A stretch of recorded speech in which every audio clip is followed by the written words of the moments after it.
दोस्तों, अगर आप और अच्छी नींद चाहते हैं तो हमारी प्यारी सी ऐप नींद को इंस्टॉल करें। इस ऐप पर आपको एक्सक्लूसिव स्लीप स्टोरीज़ मिलेंगी और आप बिना यूट्यूब प्रीमियम के भी इन स्टोरीज़ को बैकग्राउंड में सुन सकेंगे। इंस्टॉल करने के लिए आप हमारी वेबसाइट नींद.ऐप पर ज़रूर आइए और अच्छी कहानियाँ, स्लीप म्यूज़िक, कुछ टिप्स सुनने के लिए इस चैनल को सब्सक्राइब कीजिए।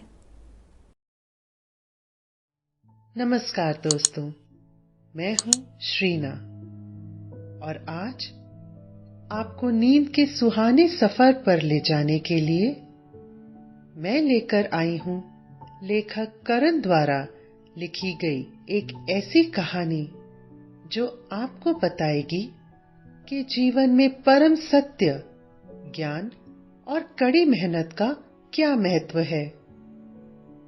जिस प्रकार शरीर का मैल शरीर से निकालने के लिए मनुष्य, पशु, पक्षी आदि सभी का स्नान करना अति आवश्यक है, ठीक उसी प्रकार मन का मैल दूर करने के लिए किसी भी व्यक्ति के मन से अहंकार, क्रोध, लोभ तथा मोह जैसे विचारों का दूर होना भी अति आवश्यक है।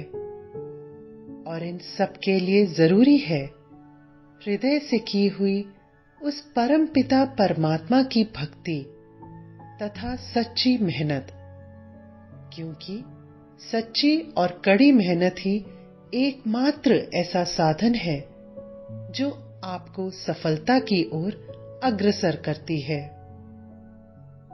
यह कहानी है वीर, साहसी तथा महाप्रतापी राजा सूर्यवर्मन की, जिनके राज में राज्य के चारों तरफ हर समय खुशियों की बारिश हुआ करती थी। फिर एक दिन राजा वह अज्ञान के जंगल में ऐसे घिरते हैं कि उनकी बुद्धि कार्य करना बंद कर देती है। इसके बाद उनके गुरु उन्हें किस प्रकार परम ज्ञान से परिचित करवाते हैं और उन्हें सच्ची मेहनत का ज्ञान देते हैं, जानने के लिए सुनते हैं आज की कहानी। उससे पहले आप अपने आसपास की सारी लाइट्स ऑफ करके आराम से लेट जाएं। अपनी आंखें धीरे से बंद कर लीजिए। अब थोड़ा सा अपने शरीर को आराम दीजिए, थोड़ा और आराम। अपने शरीर को बिल्कुल ढीला छोड़ दीजिए। कोई टेंशन नहीं, कोई तनाव नहीं। अपने दिमाग में चल रहे सभी विचारों को, चिंताओं को त्याग दें। एक शांति सी महसूस करें। सब नेगेटिव, पॉजिटिव विचारों को धीरे धीरे निकाल दें। हाथों को सीधा करके अपनी कमर के साइड में रख लीजिए। अपनी सांस पर ध्यान लगाएं। इसको धीमे या तेज नहीं करना है। बस ध्यान देना है कि कैसे वो आपके नाक, गले में होते हुए आपके अंदर प्रवेश कर रही है और कैसे वो वापस गले और नाक के माध्यम से बाहर निकल रही है। मन शांत, एकदम शांत होता जा रहा है। आप बहुत अच्छा महसूस कर रहे हैं। खुद को काफी हल्का फील कर रहे हैं। सब तरफ शांति ही शांति है, सुकून है, खामोशी है। दोस्तों, अब से आप bed time stories, guided meditations, relaxing music, इन सब का आनंद नींद ऐप पर ही उठा सकते हैं।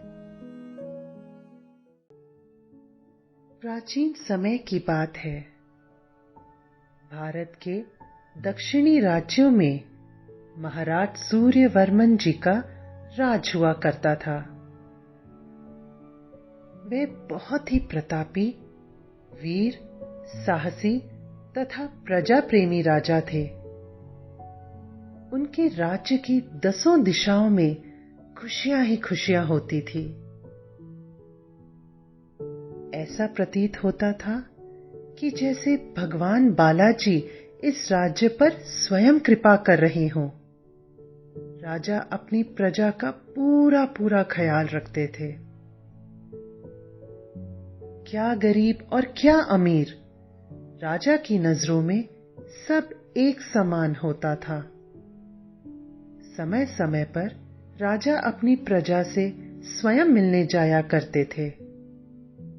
लोगों का दुख दर्द राजा की नजरों से बच नहीं सकता था।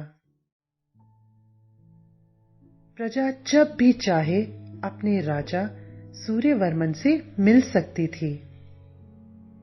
धीरे धीरे समय बदला और राजा सूर्यवर्मन जी ने अपनी जिम्मेदारियों का भार अपने पुत्र के कंधों पर डालते हुए अपना अगला उत्तराधिकारी अपने पुत्र आकाशवर्मन को चुन लिया। राजा सूर्यवर्मन जी को लगा कि वह अब अपनी जिम्मेदारियों से मुक्त हो गए हैं। इसलिए उन्होंने अपने पुत्र के राज तिलक के चलते एक भव्य समारोह का आयोजन रखा, जहां बड़े बड़े राज्यों के राजाओं को बुलाया गया। राजपाट की उन्नति के लिए राज के कुल पुरोहित आचार्य रामकृष्ण श्रीनिवासन जी को भी बुलाया गया। इतना ही नहीं, अपने पुत्र के राजा बनने की खुशी में महाराज ने सारी प्रजा के लिए 3 दिन का एक भव्य महाभोज भी रखवाया। इससे पहले इतना बड़ा महाभोज प्रजा ने कभी नहीं देखा था।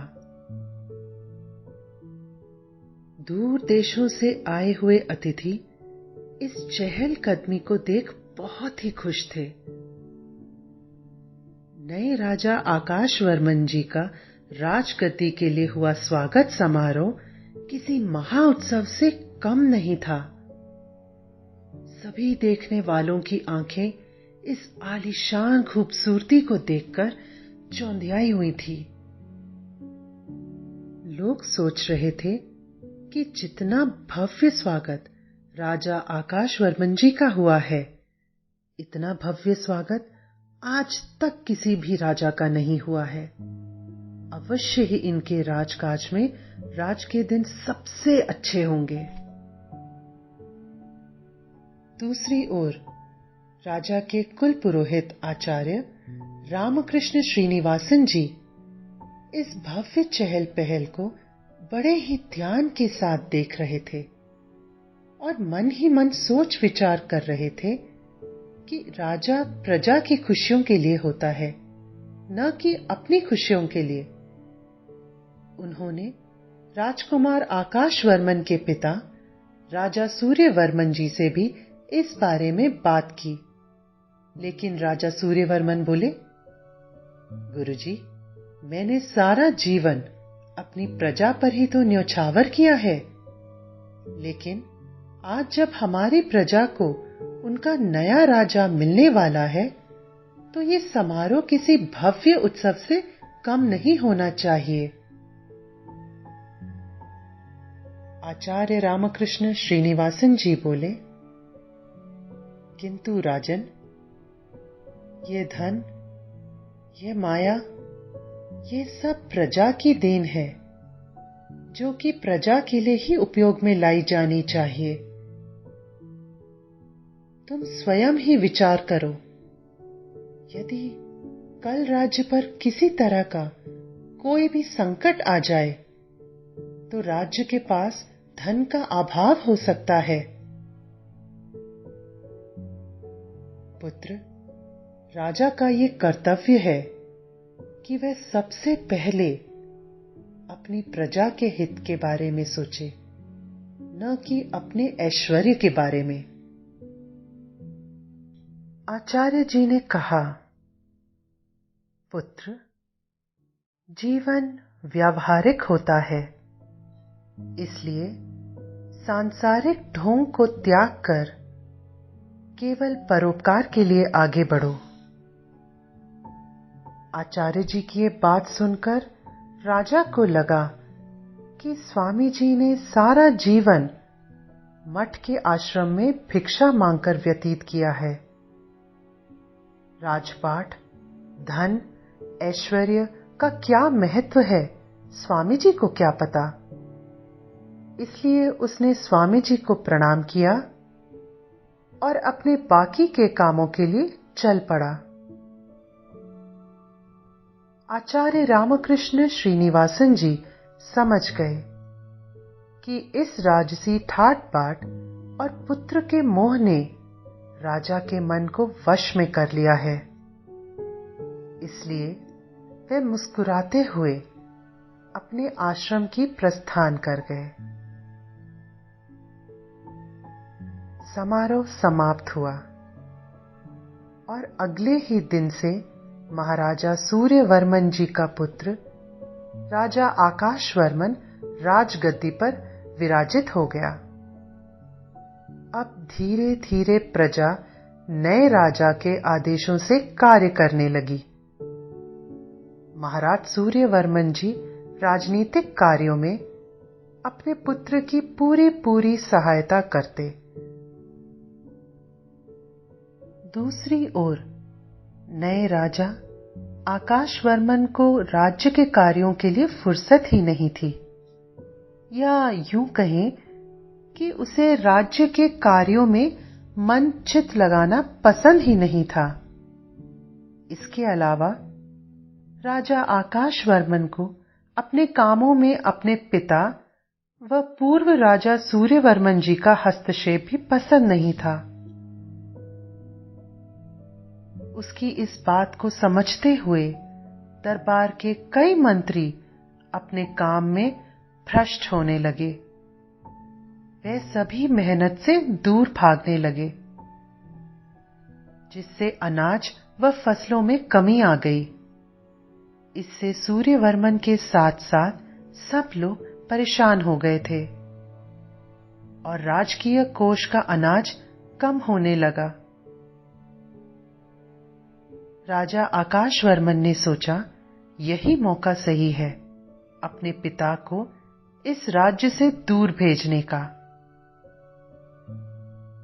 सो राजा आकाशवर्मन ने एक नकली फकीर को बुलवाया और पिता के पास ले जाते हुए बोला, पिताजी, ये बहुत ही पहुंचे हुए फकीर हैं। इन्होंने कहा है कि हमारे राज्य को बुजुर्गों के बुरे कर्मों का फल मिल रहा है। इससे निजात पाने के लिए आपको इस राष्ट्र की सभी नदियों में स्नान करके पूजा करनी होगी, तभी इसका उपाय होगा। नकली फकीर की बात सुनकर पूर्व राजा सूर्यवर्मन जी ने कहा कि वे अपने राज्य की भलाई के लिए हर संभव प्रयास करेंगे। इतना कहकर ही वे राष्ट्र की नदियों में स्नान करने के लिए तैयार हो गए। दोस्तों, अब से आप आपकी मनचाही दादी और नानी की कहानियों से प्यारी नींद की कहानियां सिर्फ और सिर्फ नींद ऐप पर ही सुन पाएंगे। तो इसी तरह हमारे साथ कहानियों के जरिए जुड़े रहने के लिए आपकी अपनी नींद ऐप इंस्टॉल करें। अगले दिन सूरज की पहली किरण के साथ ही पूर्व राजा सूर्यवर्मन जी अपनी मंजिल की ओर निकल गए। रास्ते में उनके कुल गुरु आचार्य रामकृष्ण श्रीनिवासन जी का आश्रम था। सूर्यवर्मन ने सोचा कि इस नेक कार्य करने से पहले आचार्य जी का आशीर्वाद अवश्य लेना चाहिए। सो वह सीधा आचार्य जी के पास पहुंच गए। वहां पहुंचकर सूर्यवर्मन ने आचार्य जी को सारी बात सुना दी। आचार्य जी सब कुछ समझ गए थे, लेकिन वे जानते थे कि सूर्यवर्मन अभी उनकी बात को समझ नहीं पाएंगे। इसलिए उन्होंने एक लीला रचते हुए सूर्यवर्मन को एक काशी फल यानी कद्दू दिया और कहा, वत्स, तुम राष्ट्र की जिस जिस नदी में भी स्नान करो, उस नदी में ये काशी फल को भी स्नान करवा देना। सूर्यवर्मन ने सोचा, आचार्य जी ऐसा क्यों कर रहे हैं भला? इस काशी फल को महान नदियों में स्नान करवाने से क्या लाभ होगा? खैर, मुझे क्या। इतना कहकर सूर्यवर्मन ने आचार्य जी से काशी फल लिया और नदियों में स्नान करने के लिए निकल पड़े। सबसे पहले सूर्यवर्मन जी ने भारत के उत्तर की ओर राह ली। उत्तर भारत में जम्मू कश्मीर की ऐतिहासिक नदियों में सबसे पहला स्नान करने के लिए सूर्यवर्मन जी बहुत प्रसन्न थे। जैसे ही वे दक्षिण भारत से जम्मू कश्मीर की धरती पर पहुंचे, तो उन्होंने सबसे पहले वहां की पावन धरा को प्रणाम किया और जम्मू की ऐतिहासिक व पूजनीय नदी ब्रह्मपुत्री नदी में स्नान किया। अपने स्नान के बाद उन्हें आचार्य जी द्वारा दिए हुए काशी फल का स्मरण हुआ और उन्होंने उस काशी फल को भी स्नान करवाया। इसके बाद वे कश्मीर की बर्फीली चोटियों में पहुंचे और झेलम की दरियों में स्नान करते हुए ईश्वर से अपने राज्य की सफलता के लिए प्रार्थना की। इसके साथ ही उन्होंने आचार्य जी के काशी फल को भी उसी श्रद्धा से स्नान करवाया जिस श्रद्धा से उन्होंने स्वयं स्नान किया था। इसके बाद सूर्यवर्मन जी कई दिन कई रातों तक पैदल चलते रहे। अपने लक्ष्य की ओर बढ़ते हुए सिंधु नदी के तट पर पहुंचे। ये नदी अपने आप में ही बहुत सुंदर थी। यहाँ बहुत से लोग स्नान करने आए थे। हर तरफ चहलकदमी थी। सूर्यवर्मन जी ने भी धीरे धीरे आगे बढ़ते हुए सिंधु नदी पर पांव रखा और स्नान करना शुरू कर दिया। नदी का ठंडा और मीठा पानी हर राही के जाते हुए कदमों को रोक देता था। अपने स्नान के बाद यहाँ भी सूर्यवर्मन जी ने आचार्य रामकृष्ण श्रीनिवासन जी द्वारा दिया हुआ काशीफल पानी में डुबोया और उसे मल मल के स्नान करवाया। काशीफल को स्नान करवाते हुए सूर्यवर्मन जी बोले, पता नहीं कौन से कर्म किए हैं तुमने काशीफल, जो तुम्हें मेरे साथ इतनी बड़ी बड़ी और पूजनीय नदियों में स्नान करने का मौका मिल रहा है। मुझे नहीं लगता कि तुम्हारी नस्ल की किसी भी सब्जी या फल को इतनी पावन और बड़ी बड़ी नदियों में स्नान करने का मौका कभी मिला होगा। इसके बाद उन्होंने काशी फल को साफ किया और पुनः अपने झोले में रख लिया। सूर्यवर्मन को यात्रा पर निकले हुए अब करीब 7 महीने हो चुके थे। इस अंतराल में राजा आकाशवर्मन ने ऐसा शासन किया कि वहां के लोग मेहनत करना ही भूल चुके थे। सभी को लगता था कि राजा के पूर्वजों की गलतियों का नतीजा है कि आज उनके राज्य में संकट के बादल छाए हुए हैं। सारी प्रजा इंतजार में थी कि कब उनके पुराने राजा राष्ट्र की सभी पावन नदियों में स्नान करके आएं और कब उन पर देवता प्रसन्न हो।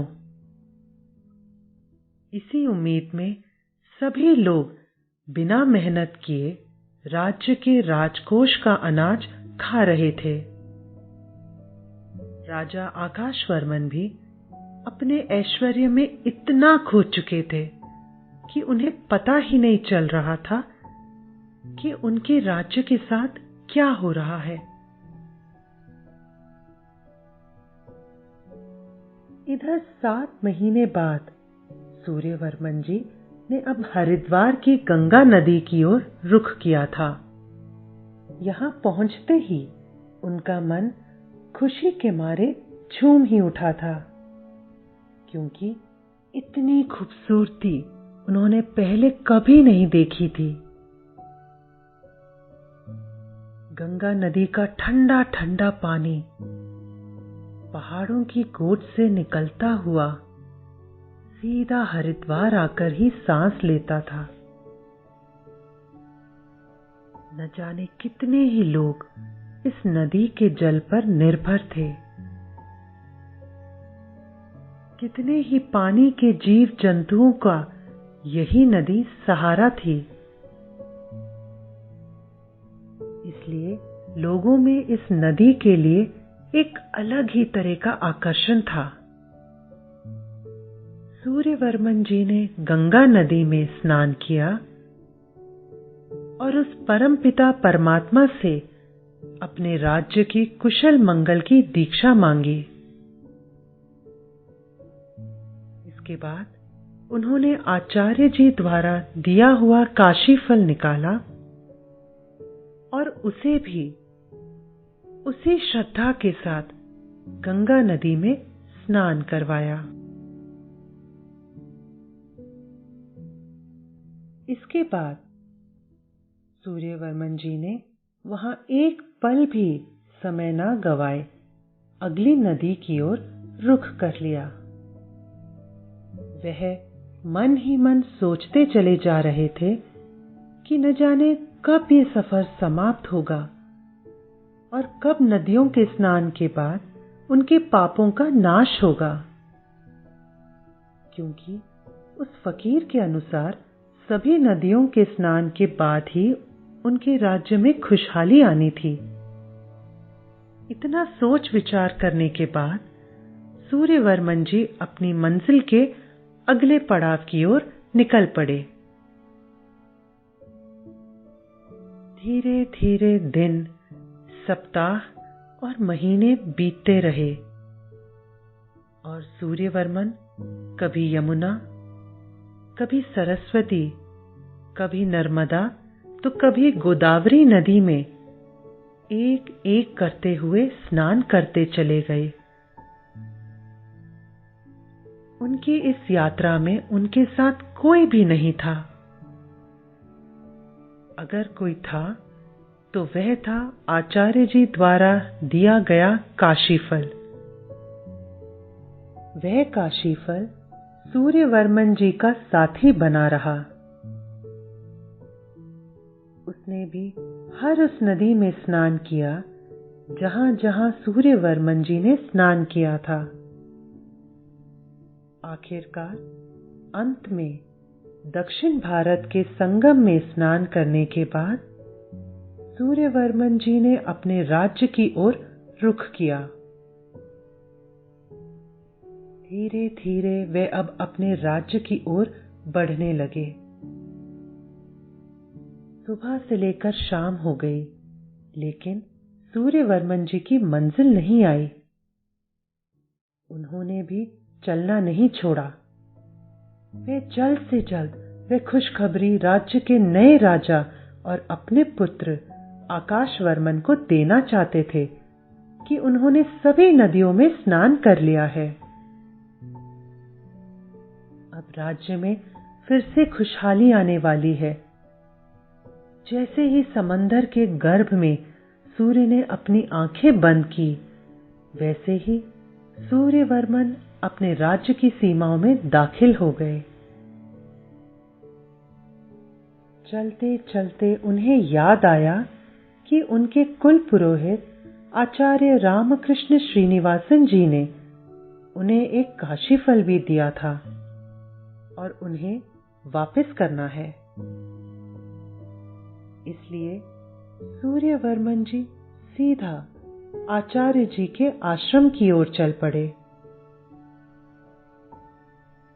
जैसे ही सूर्यवर्मन जी आश्रम में पहुंचे, उन्होंने सबसे पहले आचार्य जी को दंडवत प्रणाम किया। आचार्य जी भी उन्हें देखकर बहुत खुश हुए। रात बहुत हो चुकी थी, इसलिए आचार्य जी ने कहा, वत्स, आज यहीं पर रुक जाओ। कल सूर्योदय होते ही चले जाना। आज का रात्रि भोज हम साथ में ही करेंगे। सूर्यवर्मन जी आचार्य जी की बात कैसे टाल सकते थे, सो उन्होंने आज की रात वहीं रुकने का निर्णय कर लिया। इसके बाद सूर्यवर्मन जी ने आचार्य जी को उनका काशीफल दिया और बोले, लीजिए गुरुजी, आपकी अमानत। सारे भारत भ्रमण में एक यही था मेरा सच्चा साथी जो हर समय मेरे साथ चलता रहा। आचार्य जी ने वह काशीफल पकड़ा और अपने शिष्य को दे दिया। इसके बाद सूर्यवर्मन जी ने नहा धोकर आचार्य जी के साथ खूब बातें की और भारतवर्ष की खूबसूरती का जिक्र भी किया। उन्होंने बताया कि किस प्रकार वे सारी पवित्र नदियों के जल से स्नान करके मन का मैल धोकर आए हैं। सूर्यवर्मन नहीं जानते थे कि उनके पीछे से उनके राज्य का क्या हाल हुआ है। इसलिए उन्होंने आचार्य जी से राज्य के हाल के बारे में जानकारी लेनी चाहिए। दोस्तों, अब से आप bed time stories, guided meditations, relaxing music, इन सब का आनंद नींद ऐप पर ही उठा सकते हैं। आचार्य जी ने कहा कि यह जानकारी वे उन्हें रात्रि भोज के बाद ही देंगे। फिर क्या था, जैसे ही रात्रि का भोजन तैयार हुआ, आचार्य जी ने सूर्यवर्मन को आवाज दी और सभी शिष्यों के साथ सूर्यवर्मन भी भोजन के लिए बैठ गए। जैसे ही सूर्यवर्मन जी ने भोजन का पहला निवाला अपने मुंह में रखा, उनका सारा मुंह कड़वाहट से भर गया। उन्होंने आचार्य जी से कहा, आचार्य जी, ये कैसी सब्जी है जिसने सारा स्वाद ही कड़वा कर दिया? आचार्य जी मुस्कुराते हुए बोले, पहले ये बताओ कि जो कद्दू हमने दिया था, क्या उसे भी सभी नदियों में स्नान करवाया था? सूर्यवर्मन बोले, स्वामी जी, जिस नदी में मैंने स्नान किया उसे भी हर उस नदी में स्नान करवाया था। आचार्य जी फिर बोले, एक बार और सोच लो, इसे श्रद्धा पूर्वक स्नान करवाया था? सूर्यवर्मन बोले, बिल्कुल गुरुजी, वह काशीफल ही तो मेरे यात्रा का एकमात्र साथी था। मैंने बिना भूल किए उस काशीफल को हर नदी में स्नान करवाया है। इस पर आचार्य जी बोले, कमाल है, इतनी पावन नदियों में स्नान करने के बाद भी उस कद्दू में कड़वाहट नहीं गई। इतना सुनते ही सूर्यवर्मन बोले, गुरुजी, आप भी कमाल करते हैं। बाहरी स्नान से अंदर की कड़वाहट भला कैसे दूर हो सकती है? आचार्य जी बोले, उसी तरह जिस तरह बाहरी स्नान से मन का मैल और बुजुर्गी के पाप धुल सकते हैं। आचार्य जी से इतना सुनकर सूर्यवर्मन सब कुछ समझ चुका था। आचार्य जी ने सूर्यवर्मन को समझाया और कहा कि वत्स, बाहरी स्नान से केवल तन का मैल धोया जा सकता है, मन का मैल नहीं। इसके बाद आचार्य जी ने सूर्यवर्मन को राज्य के हाल बताते हुए कहा कि तुम्हारे राज्य को किसी पूर्वज के बुरे कर्मों का फल नहीं, बल्कि नए राजा और तुम्हारे पुत्र के कर्मों का फल मिल रहा है। उसके कार्यकाल में लोगों को न तो अपनी मेहनत पर विश्वास है और न ही अपनी मिट्टी पर। वह फकीर तुम्हारे पुत्र द्वारा भेजा हुआ एक नकली फकीर था, जो तुम्हें राज्य से दूर भेजना चाहता था। लेकिन अब तुम सब कुछ जान चुके हो। बस केवल मेहनत के फल से ही जीवन को बदला जा सकता है। बाहरी स्नान तो केवल बाहरी मैल के लिए ही है। आचार्य जी के ज्ञान की बात सुनकर सूर्यमन अब सब कुछ पूरी तरह समझ चुके थे। सुबह होते ही वे अपने राज्य में पहुंचे और खेतों में जाकर स्वयं मेहनत करने लगे। लोगों ने जब सूर्यवर्मन को देखा तो खुशी से झूम उठे और कहने लगे कि राजन ने नदियों में स्नान कर लिया है और अब इस राज्य में खुशियां ही खुशियां आने वाली है। लोगों से ये बातें सुनकर सूर्यवर्मन बोले, मैंने किसी भी नदी में स्नान नहीं किया है, क्योंकि भारतवर्ष की सभी नदियां सूख चुकी हैं और यह तब तक सूखी रहेंगी जब तक लोग मेहनत नहीं करेंगे। इसलिए राष्ट्र की सभी नदियों में फिर से जल भरने के लिए मैं आज से ही मेहनत करना शुरू कर रहा हूं। यदि कोई मेरा साथ देना चाहता है तो वह आ सकता है। अपने पुराने राजा को इस तरह खेतों में मेहनत करता देख सभी लोग खेतों में पहुंच गए और सूर्यवर्मन का हाथ बटाने लगे। सूर्यवर्मन जी ने मेहनत का जो बीज प्रजा के मन में बोया था, वह देखते ही देखते ऐसा फलित हुआ कि सारे राज्य में फिर से फसल लहराने लगी और राजकोष में अनाज फिर से भरने लगा। अब राजा के साथ साथ प्रजा भी जान चुकी थी कि मेहनत का फल ही सबसे उत्तम और अतुलनीय है।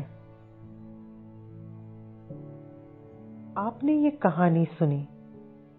अब आप काफी अच्छा महसूस कर रहे हैं और आपको नींद आ रही है। निंदिया रानी धीरे धीरे आपको सुला रही है। आपकी आंखें भारी हो रही हैं। आप नींद के आगोश में समाते चले जा रहे हैं, समाते चले जा रहे हैं। शुभ रात्रि।